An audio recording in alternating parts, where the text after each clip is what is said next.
اے فرزند، بیماری میں دوا ڈھونڈنا فضول ہے، حالانکہ شفا تیرے کھانے میں چھپی ہے۔ دل کی دھڑکن، دل کو جوان رکھنا ہے تو زیتون، انجیر اور مچھلی کو اپنا ساتھی بنا۔ اگر یادداشت کی تیزی چاہیے تو اخروٹ، بادام اور شہد کو روزانہ کی غذا میں شامل کر۔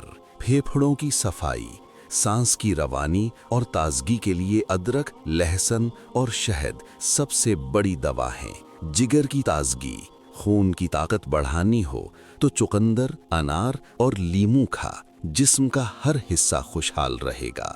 گردوں کی حفاظت، بدن کے زہر نکالنے ہوں تو کھیرا، سیب اور پیاز کو غذا کا حصہ بنا۔ آنکھوں کی ضیا، بصارت کی تیزی کے لیے گاجر، انڈا اور سبز پتوں کا استعمال ضروری ہے۔ آنتوں کا سکون، معدے کی گرمی اور آنتوں کی سوزش کم کرنے کے لیے دہی اور چھاچھ سب سے بڑی اکسیر ہیں۔ جوڑوں کی مضبوطی، ہڈیوں کے درد سے بچنا ہو تو ہلدی، دودھ اور مچھلی کا سہارا لو۔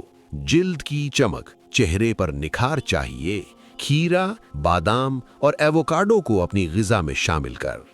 اے فرزند، پیٹ کو کبھی بھر کر نہ کھاؤ، کیونکہ زیادہ کھانا حکمت کو ختم کر دیتا ہے اور جسم کو بیماریوں کی آماج گاہ بنا دیتا ہے۔